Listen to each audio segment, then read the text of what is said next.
Hi butterflies, happy Monday. இந்த week வந்து சூப்பராக உங்களுக்கு ஸ்டார்ட் ஆகட்டும், எல்லாம் நல்லபடியாக நடக்கட்டும். புதிய காரியத்தில் இறங்கிருந்தீங்கன்னா உங்களுக்கு எல்லாமே சுபிட்சமாக இருக்கட்டும். சுவாமி எல்லாம் நல்லா கும்பிட்டுட்டுங்க, உங்களுக்கும் சேர்த்து கும்பிட்டுட்டேன். எல்லாரும் நல்லா இருங்க. ஸோ நம்ம பூஜை அறைக்கு போகலாமா? சுவாமிக்கு அழகாக விளக்கேற்றியாச்சு. எங்களோட வள்ளி தாயை பாருங்க எவ்வளோ அழகாக இருக்காங்கன்னு சொல்லிட்டு எல்லாம் நல்லபடியாக நடக்கணும்னு சொல்லி வேண்டிக்கோங்க. அந்த முக்கியமாக உங்ககிட்ட ஒரு விஷயம் சொல்லணும் இருந்தேன். என்ன தெரியுங்களா? செல்ஃப் ஒர்த்தை வந்து ரியலைஸ் பண்ணுறது ரொம்ப இம்பார்ட்டன்ட்.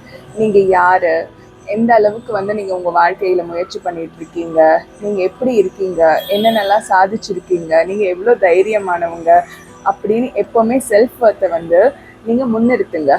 ஏன்னா மற்றவங்களாம் உங்களோட செல்ஃப் ஒர்த்தெல்லாம் பார்க்க மாட்டாங்க, பணத்தை மட்டும்தான் பார்ப்பாங்க. ஆனால் நம்ம தான் நம்மளோட செல்ஃப் ஒர்த்தை வந்து பார்த்துக்கணும். ஆக்சுவலாக ரீசெண்டாக ஒரு விஷயம் எனக்கு நடந்தது.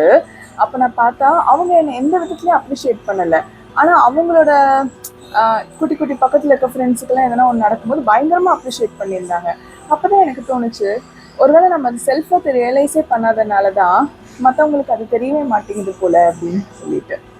ஸோ ஆல்வேஸ் உங்களோட செல்ஃப் ஒர்த் என்ன அப்படின்னு ரியலைஸ் பண்ணிங்கன்னா உங்களுக்கு உங்கள் மேலேயே ஒரு பெரிய தன்னம்பிக்கை உருவாகும். நன்றி, வணக்கம். திருத்தணி முருகனே துணை.